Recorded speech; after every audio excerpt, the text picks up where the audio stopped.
right. Hello, everyone, and welcome back to yet another episode of your Slightly Mighty podcast, the local podcast dedicated to the many musicians, venue owners, and concert promoters who make up our Slightly Mighty music scene here in beautiful Charleston, South Carolina. My name is Hop, and I'll be your host and humble facilitator today. I'd like to start with a big thank you to everyone who has sent in questions, comments, and suggestions. Please keep sending those along to hopturn@gmail.com. Hopefully you will notice some of the improvements and adjustments I'm making within each successive episode. If you are a returning listener and have enjoyed the podcast so far, welcome back, and please don't forget to share the Slightly Mighty podcast on whatever social media platforms you inhabit.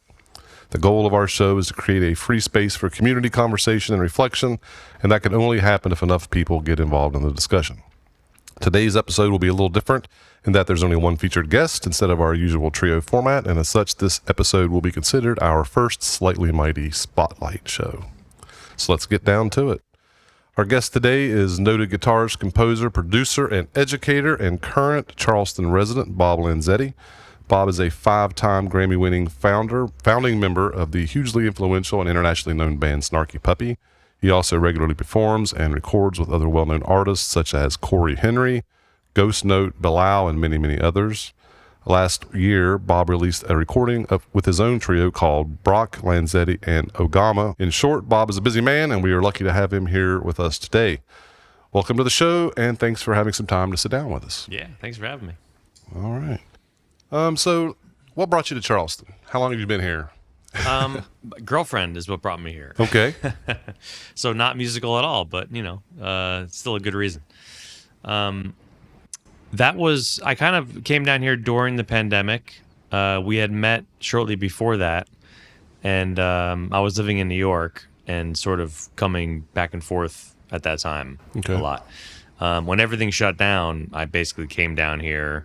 And then that's when we got closer. And then I was kind of like, the timing was kind of right. I was kind of ready for a change anyway. I was living in New York for like 13 years. Right. So, Brooklyn, right? Yeah, in Brooklyn. Okay, yeah. So everything kind of worked out. Everything, the stars aligned. So that's when I kind of officially moved here. All right. So enjoying it? Yeah, it's great. All right, good. I love it. Does living here make it easier for you to do what you need to do professionally? Or, how does that work with... I think a little bit yes and a little bit no. I'm performing less often, but I have more time and less distraction to write and to do some more producing, which I've been getting more into. So in that sense, it kind of has given me more time and more space mentally and physically, I think. Okay. In New York, it's just like... Right. Very chaotic. And so how many nights were you playing a week in New York? I'm just curious. It's kind of fluctuated, but usually at least a few. And here sometimes it's maybe once a week or sometimes even less. Okay, where do you play at in town, if you don't mind me asking, so that our listeners will want to know, they'll want to go. So what do you think? Well, lately I've been playing every December I've been doing a residency at Lo-Fi Brewing Company. Mm-hmm. Which has been really cool, and I've tried to bring in different guests each week to keep it different. And I just did last night with a friend of mine from New York, Rob Ritchie, who was playing pedal steel. Right, I wanted to go to that, but I had commitments. But yeah. It sounded great online. What I heard, it was fun. Yeah, it was a good hang. And I used to play with Rob a lot, but it's been years, so we kind of recently reconnected. Okay. And next week, I'm actually going to have Justin Stanton and Chris Bullock from Snarky come down and play. Wow. And local guys, Quentin Baxter on drums and Jonathan Lovett on organ. Yeah. So that should be a lot of fun. You picked two good local guys there. Yeah, great. I love playing with those guys. Yeah, Quentin Baxter and Jonathan Lovett. Wow. Yeah. So how's the residency gone? Have you been getting good attendance or? Yeah, it's been cool. Every week, every year has been getting a little bit better and better in terms of attendance and stuff. So it seems like the word's getting out more and more. All right, cool. What other shows are you playing in town? Anything else? Or just besides that, it's kind of just like random pickup gigs that come through occasionally. Like I'll play at the Dewberry Hotel occasionally. I've done that with Lee Barber a couple times. Right. Great guitar player, Charleston based. I did that with Jonathan Lovett as well. I played a couple times at Oh, I used to play solo guitar at Stems and Skins, Right. the wine shop in North Charleston. But I haven't done that in a little while. Yeah, so it's kind of just things that happen here and there. Once in a while, I'll play with Elise Testone. Oh, yeah. Yeah, great vocalist. Yeah, She yeah. used to live in New York, and I used to play with her there often. Yeah. She moved up there for a while, right? For several years. Yeah. Actually, I know that you went to school in New York, right? Like In Texas. Texas. Oh, okay. Yeah. So I grew up in New Jersey, and my dad played, or he still plays. So that's kind of what got me into it initially. And I think I was about 12 when I started. I'm 44 now. So, And, I was kind of just into like the Beatles and that. I mean, that's really what got me into it was the Beatles. My dad had like a Beatles book and a guitar. And I just said, oh, maybe I can do this. Oh, great. So I kind of started like looking at the chord diagrams and trying to figure them out. I had taken lessons when I was like 7. Okay. But I just like learned out of like the Mel Bay book, Right. just like some reading single note lines kind of thing. So then I started playing because of him. I started playing with his band, which was great.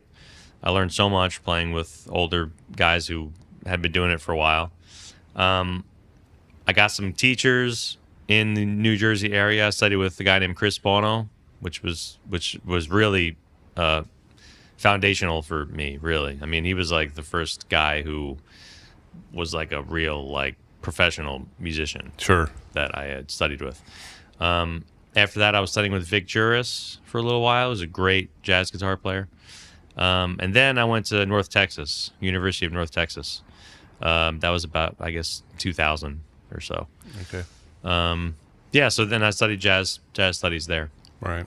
And about what time did you run into the Snarky Puppy crew? And so I'm a bass player, so Michael Lee is. Yeah, Yeah. he's great. So I met him. He's a couple years younger than me. He went to North Texas, so he got there, and I don't know. I guess probably around 2002 or so. Okay. And that's when I met him, and we just kind of hit it off right away. I played with him in several different groups before he started Snarky. But we played in a blues band together. We played in school groups together, and played sessions together just for fun, playing jazz tunes or funk tunes, whatever. So when he had the idea for Snarky, he just kind of got his friends together to play. And it's a good way to do it. Yeah, that's so really there's already all it some was. chemistry there, right? Yeah, that's really all it was. But all of us had played together in various configurations. Sure. Then we made a record, and right after that, I moved to New York. So to me, it was like, we made this record with Mike League. He has a band name for it, but it's really just his solo record. Sure. That's kind of what I was thinking. I see. Yeah. And then he called me to do another one. I was like, oh, okay, we're going to do this again. And we started touring a little bit in like 2006 or so. Right. The first record was 2004. And then it just kind of started to snowball from there. But it was a very slow process. Okay. And you were basically just a New York-based band at the time, and then you kind of branched out? Or? Actually, I was the only one who lived. Me and the trumpet player, Mike Maher, were the only ones who lived in New York then. Okay. Everyone else was still in Texas. Oh, okay. Yeah. So slowly kind of everybody moved to New York. I see. And then it kind of became like New York-based after that. All right. I also saw that you play in other bands with them too. I kind of looked up your discography a little bit, and I saw or listened to a really good band that I didn't speak to you about earlier was Bokanté. I think that's how you say it. Mm-hmm. Wow, that's really great music too. That's a really fun group. So that's another one of Mike League's bands. Okay. And we had met Malika Tyrolean, the vocalist, and him and her write most of the music. Okay. And I mean, she was fantastic. We met her in Montreal. I think we were doing a double bill with one of her groups. And so we've always been in touch with her since then. And sure. Mike started this group, and it's like I think it's a 9-piece band, like 3 percussionists, 3 guitars, bass, vocals, and pedal steel or lap steel. Yeah, I saw that on there and thought, wow, that's an interesting lineup for sure. Yes, yeah. It's a crazy situation. The brain of Mike League is kind of he's always putting together crazy configurations of people. Right. You have a trio album that came out that I also really like. That's called Drawing Songs, right? The name of the album. Yeah. I hadn't heard of that, and I've listened to the whole album now twice at work. It's great. Cool. Awesome. It was really good. Thanks for But checking are those guys in Snarky Puppy with you? Yeah. Okay. Yeah, Zach Brock on violin and Keito Ogawa on percussion. Okay. Yeah, I had known Zach. Well, I knew both of them for a long time, but I met both of them in New York, independently from Snarky. But then Zach's he started playing with Snarky after that, as well as Keita. So now we're all members of the band. But we decided to start this trio during the pandemic. Actually, me and Zach were playing some duo shows because everything was shut down. We were both stranded. Right. I was in New Jersey, and so was he. So we kind of started getting some duo gigs, like just outdoor things, just to like minimize exposure. So we started, we did just a handful of them, just playing songs of his, songs of mine, some jazz tunes here and there. Then we did one where they really wanted a drummer. So we were like, oh, well, if we get a drummer, then we probably have to get a bass player. But then we were like, well, what if Keita was available? He could play some weird setup that's like half percussion, half drums. Yeah. And then maybe we could do some eclectic thing without bass. Yeah. It fills up the space nicely, actually. Yeah, so that was kind of the genesis of the group, really. Okay. So it was kind of born out of necessity, partially. But then we played one gig, and we were like, oh, wow, this is really fun. I think this is a band. So when you play live, are you like using the less? I mean, I know Snarky Puppy is huge, and Bokanté is kind of huge, too. Yeah. So are you kind of taking advantage of that smaller setup there to kind of stretch out? Yeah, I think so. I think, I probably in all of our minds, we kind of are desiring some balance, Right. So just doing something smaller and more intimate was kind of probably appealing to all of us. Sure. I think. Yeah. And how do you write songs for that project? If you mind me asking. Kind of I don't know if there's any. Well, the interesting thing with that group is that because there's no bass, we do have to like sort of think about how can we write things where it doesn't feel like it needs bass, which can be challenging. But we all write for it. So, we all, oh, cool. On the last record, we each wrote 2 songs, and we're going to do another one actually in January, and we're going to try and each two of us do 3. So we'll have 9 songs. Oh, cool.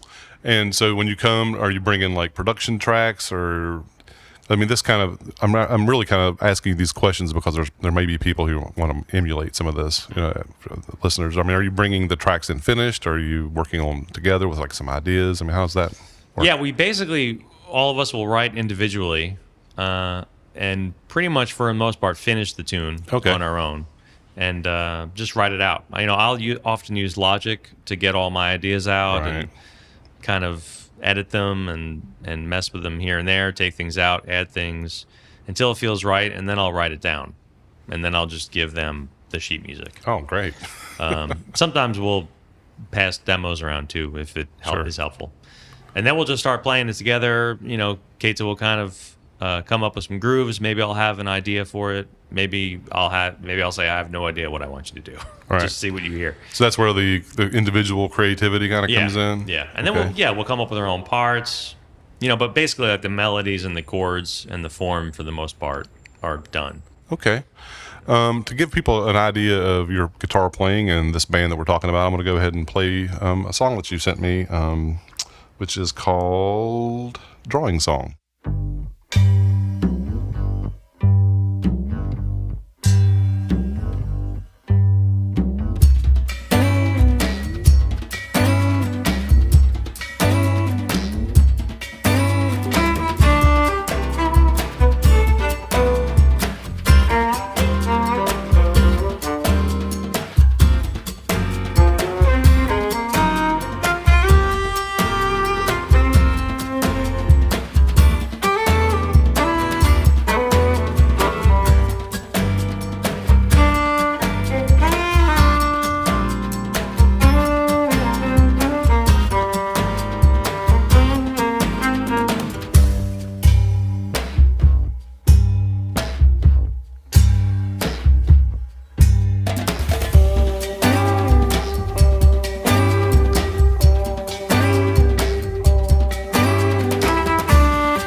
right, so we were talking about Snarky Puppy a little bit ago, and I was wondering, could you explain a little bit about the writing and recording process that goes into such a big band and such, I guess, how many, you've won 5 Grammys now, right? Mm-hmm. Yeah. What is that like, by the way?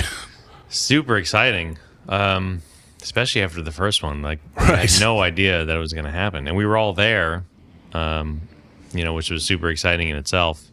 And then, I just remember when they called our name, I was just like, my jaw was just on the ground. I was like, oh my God. So was it a dream come true, or was it a dream you didn't really have? I mean, you know what I mean? It was kind of a dream I didn't really have. But I had known some people, some of the guys in the band had Grammys from other projects. Right. So I always, thought, man, that's so awesome. You're Grammy adjacent. Right? Yeah, if we could ever win Grammys, that'd be amazing. So it was super exciting for sure. So whenever you guys get together with Snarky Puppy, what does that look like? Where does it happen? Nowadays, everyone lives in different places. I'm the only one who lives down here. Keita is actually, believe it or not, the only one who still lives in New York. A couple guys live in Europe. A couple people live in Texas. Some people live in LA.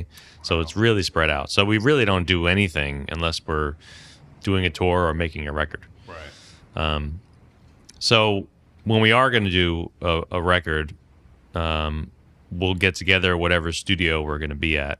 How do you pick that? Just like, is that a centralized place, or just? It's always different. Okay. Like the last one we did in Dallas, because it was kind of like a homecoming record. Sure. It was sort of about Dallas, so we recorded there, and everybody flies in like maybe 10 days or so before we're supposed to start recording, and we'll learn all the music then, there together. So, and we don't use charts at all. Okay. So Mike writes probably 65% of the music now, and then everyone else kind of brings their ideas. Yeah, everyone will write I mean, when I say that, I mean he writes when whoever writes the song is writing the whole song, but he'll write like maybe 65% of the song. Oh, I see. And then everyone else will write a couple tunes as well. And are you kind of going with like the sound of the band in mind, or how do you? Mm-hmm. Okay. Yeah, I think. All right. Yeah, I think in the early days, Mike basically wrote everything, partially because, he wanted to make sure that we all understood the concept, so it wasn't just like all over the place. Oh, I see. But now that after doing it for so many years, everybody knows what this thing is. Right. And now you're kind of a genre in a way. Yeah, it has a sound now on its own. So now we can all write for it with that sound in mind. Right. So now everybody's kind of writing more. I wrote one song on the last record. What song was that? Coney Bear. Okay. All right. So we'll get together, and we, like I said, nothing's written down. Everything is just with Logic demos mostly. And we'll just send each other Logic demos, and then you can kind of solo your part. And sometimes you're not sure what your part's going to be. It'll just be like a melody and chords and a groove. Right. And you kind of just like, sometimes you kind of guess like this is probably be a guitar thing, so I'll learn this part. And then ideally you go back and like learn all of the parts. You learn all the melodies, you learn all the chords. Because just because if you understand the song better, you're going to be able to play it better. Right. So you come into the recording session knowing as much as you can about it, basically. Yeah. I mean, usually there's too many songs to do that with in a short amount of time. So kind of focusing on what you think you're going to be playing. I see. If there's more time, and then as we go along, I'll start going back and learning some other melodies and stuff like that. Now, when you guys go on tour, how are you working that up? Are you like practicing somewhere, rehearsing, or are you just kind of like everyone knows their stuff, they show up and play? We'll rehearse like kind of before, like kind of during sound checks. Okay. But if we're Nice. doing like a tour with all new music, maybe we made the record and then we didn't play for 4 months, then we might try and like do like a rehearsal. Okay. It just kind of depends on if we can all be in the same place with nothing that we have to do early enough. Right. Which is rarely the case. Well, that's good. Yeah, because you're so busy. Right? Yeah. So a lot of times we are just sort of running things in sound check, and but now we have enough songs that we can play old songs instead. Right. We don't have to play all the new songs all the time. Yeah, that makes sense. So we kind of split it up that way. Yeah, too. smart workload. I like that. Yeah. All right. Well, let's listen to a Snarky Puppy song. Actually, you sent "Flight," which was recorded with the Metropole Orchestra. Yeah. Am I saying that correct? Yep. Okay. And this was on the 2014 album that I'm listening to. I think that's probably right. Okay. And you're getting ready to start working on a new album with them in January, correct? Yeah. Okay. Yeah. And that's going to be recorded here, or No, that's going to be in Holland. okay. Obviously they're a huge orchestra. The orchestra's based there. Can't really have them. Yeah, right, come right. here. I guess that's cost prohibitive too, probably as yeah, well. Okay. yeah. Well, let's hear a little bit of that. Yeah.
what do you look for when you're hiring studio musicians, or at least when you're trying to find people to fill the bill? Yeah, great question.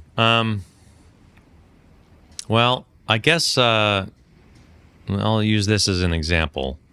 I've been doing a little bit more producing lately, so maybe this is a good example of that. So the role of producer is pretty wide for me, for what I think. I sort of like to think of it as a sort of like a catch-all. Like anything that needs to be done, like I'll try and make sure that I'm like the artist is aware of it and I'm aware of it, and then it gets taken care of. Okay. And that can be taken care of by me, or if I don't feel like I have the skills to do it, I'll try and hire the right person to do it. Okay.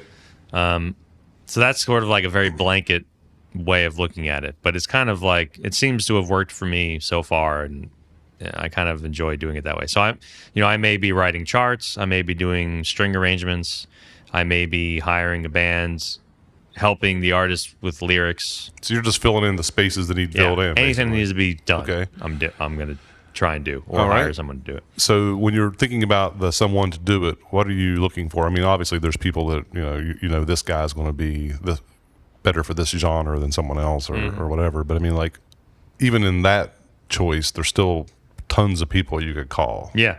So what kind of qualities are you looking for? Yeah. So well, I mean, just like you said, there's lots of people that can do a certain thing really well, and so often I'm kind of trying to look first for someone that I have a rapport with already. Sure. So, let me think of an example. Like, this is a silly example, but if I need to do like a John Bonham thing, I obviously can't call John Bonham. Right. And I'm probably not going to call Jason Bonham. Right. No. But I know people that can do their thing, but kind of in the spirit of that. So Okay. I may go for that person. So you're looking for specialists for the song. Yeah, then. yeah. Depending on the project, yeah. Often it's kind of. Sometimes I'll just get like a feeling, like I'll listen to the demo or something, and I'll really, in my mind, I can hear this person's particular sound on this track. Okay. And I'll feel like, man, this guy would like kill this thing, So it's kind of often just kind of like that. It's sort of just an intuitive thing. Like if I feel like this person would work well, And then beyond that, it's like obviously like the logistical stuff is, where do they live? Like, can they get to this studio that we're going to do at? Is the artist budget good enough to hire this person? Or okay, so there's like a little bit of a mix of practicality and intuition kind of going into this. Yeah, okay, a little bit. So I mean, what kind of qualities does that person bring as a professional that you're looking for? You know what I mean? Well, if that makes any sense. I don't know. Yeah, I mean, definitely easy to work with. Sure. On time. Right. Checking out the music. Kind of all the like really basic, boring stuff. Yeah. But that's really important, Well, yeah, but you're not looking for egomaniacs. You're looking for people who come in to work. Someone who's going to like serve the song too. Right. Right. And someone who like, if it's like a pop record, someone who doesn't think that jazz is superior to pop. Right. Which you can run into occasionally. Right. Someone who's open to all different kinds of music and genuinely loves lots of different kinds of things. Because you have a lot of influences. It sounds like it to me. Anyway. Yeah, I like a lot of different kinds of stuff, and there's certain things I like more about this over that, but then the opposite is also true. Okay. And you are working with, I might mispronounce this as well, Imola Vida-Veres? Yeah, very close. Imola Vida-Veres. Okay, Imola Vida-Veres. Yeah. And you sent a song called Aria. Okay, Aria. Yeah. Okay, I must have put it down here wrong, which is fine. That's okay. Let's hear a little bit of that.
did we meet her at?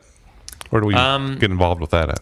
Yeah, she's a Hungarian artist, and I have a friend and colleague, Becca Stevens. Do you know Becca Stevens? She's a great like singer-songwriter from North Carolina, but lived in New York for a long time. And we're kind of on the scene at the same time, basically. So I became friends with her. She's actually done some stuff with Snarky as well, and has done some other groups with Mike League.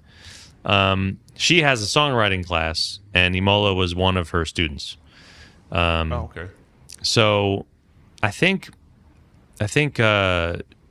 Mike got her contact from Becca and then passed it along to me, I think. So yeah, that's how I met her. And then we worked together for months before we actually even met in person. Right. We met in person actually when we were going to track in Spain.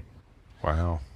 Yeah. So what's all this traveling like? Are you just loving it, or you hate it? I get a little bit from either from either side. It depends. I mean, I liked it a lot at first, and I like being in new places. Sure, it's exciting to see different cultures and different countries, and it's great. Inspiring to you musically, or just kind of like? Yeah, it's inspiring. It's inspiring. It'd be hard for me to go to Spain and not like have that influence my playing there. Yeah, I think it does, especially if you spend a lot of time in a place, which. Usually we only get to be there for a couple days at a time, right? Or sometimes even less. But it does influence you to some degree, at least. So yeah, but the traveling itself, it's kind of old, right? Like getting on the plane, going to the airport, get on the plane. But it's worth it, and that's what we always say too. Is like the music is not really the job. It's like the music's the fun part. Right? Music is the fun part. Yeah. And you're on stage for like 90 minutes, and then there's like 22 and a half hours of the day that you're doing other things that have nothing to do with playing. So that leads me to my next question then. So when you're on tour, what kind of musicians are you looking for that? Are they the same as in the studio? Are they different? Are you looking for something different there? I think it's more or less the same. Okay. I mean, definitely like easy to get along with in that context. Sure. So you're not looking for performers that come out and command the stage per se. Yeah, not for what I do either. Like, all right. I'm just trying to look for people who enjoy playing the music, who are fun to be around. Sure. And respectful and of each other. And it's like it's such a drag if you're on the road and people aren't getting along. Or it's funny how I've only been doing this show for a little while, but like all the guests I've spoken to so far, no matter how they're playing, how they're interacting with music, chemistry comes up. Yeah. Basically first. Yeah. So that's definitely that's a good word for it. Chemistry. Musically and non-musically. Having chemistry, like and having like similar sensibilities. Like I like to think of making records and playing live as totally different things. Explain. Well, like I like to think of records as like using the studio as an instrument, being able to utilize overdubs, layering, and I also really like. I don't love soloing in studios. Like I like parts. Right. Like that's just my personal. So when you are recording a studio, you've written it all out. Well, or mostly. No, I mean there's a lot of improvised solos, but I tend to enjoy more like coming up with like parts, like whether they're like layered guitar parts, right? Sort of like instrumental breaks rather than like a solo. Okay. But or sometimes I'll come up. Sometimes I will solo through improvising, but I'll do several takes and then sort of piece them together in a way that. So I'm kind of like building a solo, but the material is coming about through improvising. I see. But anyway, that's just like kind of my personal preference. So, but live, like I like things to be much more open and much more improvised. All right. Because first of all, if you're in the studio, I can record 10 guitars if I want. We can have percussion and drums. We can do studio techniques. We can, sure. It's endless. the things you can do. And then live, it's like all of that, unless you have like a massive group, all of those, it's usually like 4 people play with live or something. So it's nice to have a lot of those things stripped away and have it be very open and improvised. So that kind of comes back to your trio a little bit too. Yeah, I think so. It's kind of so this is like a full kind of perspective here. All right, interesting. Yeah, that's just kind of like, sometimes people will say, well, how are we gonna? We can't do this in the studio because how are we gonna do it live? And I'm always that was actually the question I was going to ask you next. Well, I always just feel like, well, doesn't matter. We'll figure that out later. Right. It's like I don't want either to suffer because because they're different things. Sure. And they can be treated as different things, I think. And you don't get anybody in the crowd saying, "Well, that's not how it is on the album." Maybe, but who cares? Yeah, it's I do care, but like, it's just. I think that overall, both are going to be better if you don't worry so much about the other. Right. Right. Mm-hmm. Yeah. I like that. Thank you. Yeah, I think it kind of depends on the kinds of fans, like what the fans expect. Like if the fans you have are wanting to hear exactly what's on the record, then they might be disappointed. All right. But I think that you can cultivate that. I think fans will come if you're doing something that you believe in. Then the fans do appreciate that will come. It's like I always think. One time I saw Todd Rundgren, and it was the craziest thing. He was playing.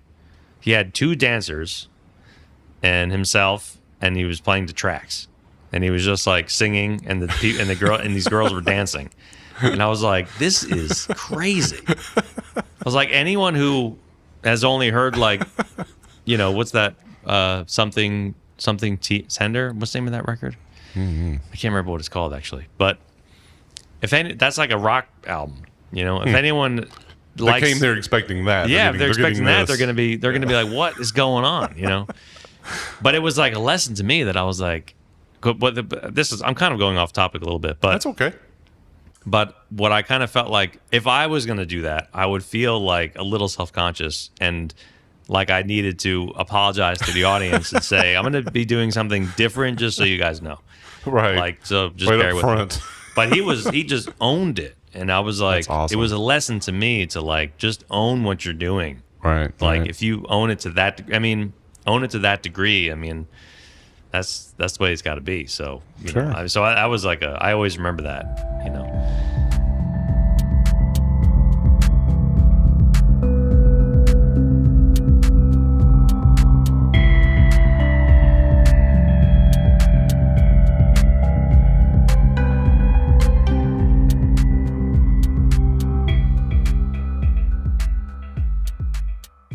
You mentioned that the Beatles was kind of like your first big inspiration, I guess. Yeah. Or what do you think you learned from the Beatles? Ooh, that's a good question. They did so much. I guess if I had to pick one thing, it was just taste and songwriting. Right. There's such a heavy emphasis on those 2 things. And being, I think I like improvising a lot, and I love a lot of improvisers and a lot of jazz musicians and stuff. But I do feel like a lot of the stuff that I write, in particular, has a pop sensibility. I don't really feel like I write like tunes that just sound like jazz tunes that you just blow on. Right. There's like there's poppy, a thread there. There's like poppy melodies and stuff like that. So I would have to say that I would imagine that is deep in me at this point after listening to them for so many years. So you're still looking for the hook, or you're still listening for the hook? Yeah, I still think that I'm really inspired by that. Okay.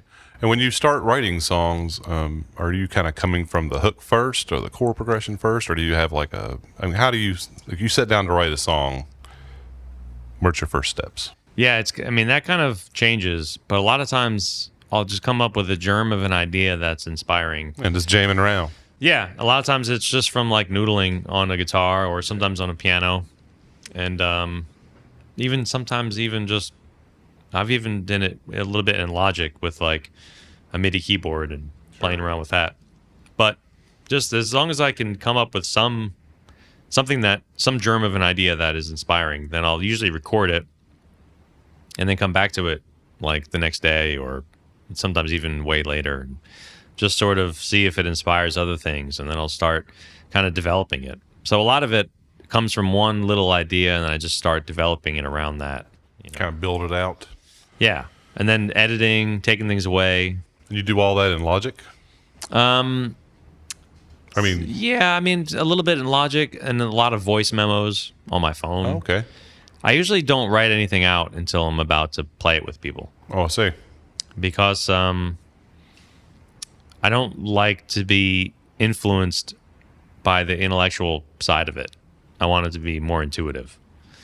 So I just want to like hear it and feel it rather than saying, "Oh, this is a bar of 11" or something. Right. Right. Sometimes I don't even realize that it's in an odd meter until I start to write it down. You were actually introducing a lot of my points for me today. Oh, okay. Yeah, Cool. had another person write in to me, and they wanted to know. This is coming from a local keyboard and saxophone player named Alan Brizendine. He wanted to know what is the craziest meter you've ever played in. That's amazing. Well, oh man, like the first thing that comes into my mind is when Snarky Puppy, in the very beginning of Snarky Puppy, we used to play this tune by this band called Vesson, which is like this band from Sweden. And the percussionist wrote this tune called Chapons Vindaloo, I think. I don't even remember the name of it. Chapoons Vindaloo, something like that. And I don't even remember what meter it was in, but I think it was in 21. How did that go? I don't even remember how it goes down.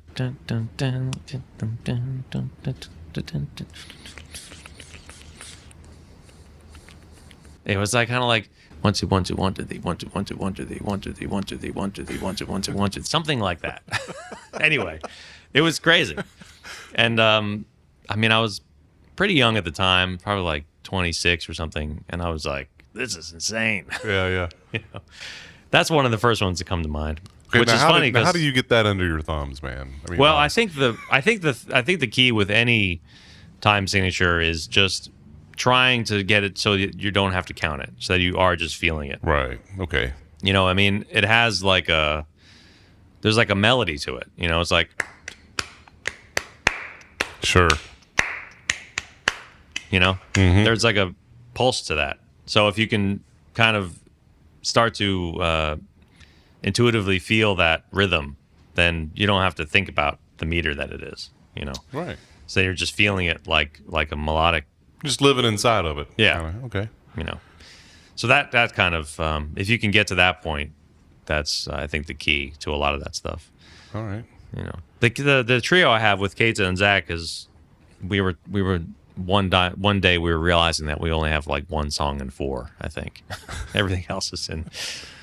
I mean, some of them are relatively simple, like 6 or something like that, but a lot of them change, and the A section will be in 5, and the B section will be in 7 or something. It's great.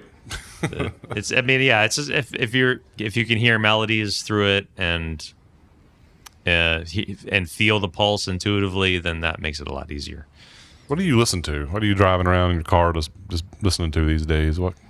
A lot of. I mean, I like a lot of like folk music. I like some country music. Things people may not think. Right. But I also like a lot of old jazz. A lot of older blues, like older electric blues, especially Albert King, things like that. Talk about tone, by the way. Yeah, it's amazing. It's amazing. But I love Bob Dylan. I love all the classic. I love Joni Mitchell. I love all the classic rock stuff too. Zeppelin, Pink Floyd, the Beatles. Cool. The Stones. Those are all big things for me. In terms of like more modern stuff and more guitar player-y stuff. I've always been a big fan of Wayne Krantz. Okay. You know him? I'm familiar with him. Yeah. Yeah, he's amazing. And I used to go see his band a lot in New York when I was like in high school. I've always been a really big fan of Bill Frisell. Nice. He's got a new record out with Kit Downs and Andrew Cyril, I think. Okay. It's pretty avant-garde actually, but it's really beautiful. It's like drums, pipe organ, and guitar. Have you been to the Big Ears Festival? No. Is that in New York? I think it's in Tennessee, if I'm not mistaken. Yeah, I think he plays there a lot, actually. He plays there a lot. Nels Cline plays there a lot. Yeah, I like all those guys too. Nels Cline. I'm a big Nels Cline fan. Yeah. I was in New York for like 13 years, and when I first moved there, especially, there was so many more venues like in the Lower East Side and stuff, and so much like interesting improvised music happening at that time. Do you see any cities like that out there now? I mean, when you're, I think it's spreading. It's spreading out more. Okay. But I don't. It seems like there's less of a central point now, but it seems like it's a little more spread out. There's great players everywhere now, I think, which is nice. But it doesn't seem like there's as many in one place anymore. Not as many hubs for the industry. Is that what you're saying? Yeah, I think so. I mean, New York is still great, and Nashville is expanding, I think, because it's not just like country music anymore. There's a lot of creative music there too now. I've heard a lot of mixed things about Nashville from people that I've been talking to on this show and just people that I know that play music and stuff. It seems like they're always the consensus seems to be that it's better to be a big fish in a small pond than a regular fish in a huge pond. Like that. Do you agree with that? Or I mean, I could see the appeal of both. I always liked being in a place like where I just felt like I don't want to say nobody, but I always feed off of other people that I think are so great. Being around that energy is inspiring to me. Okay. So that's one of the things I liked about New York so much is there's just so many amazing musicians and amazing guitar players, So that was like always really inspiring. I used to go see Tony Scher a lot. You familiar with him? I don't think so. He's a great guitar You're player. blowing my mind, actually, with some of these people. I don't think I know him. Yeah, he's a great guitar player and bass player. He used to play bass a lot with Frisell, actually. Okay. But he has his own groups where he plays guitar, and he plays a lot of slide. It's great. So, yeah, I used to go see him a lot.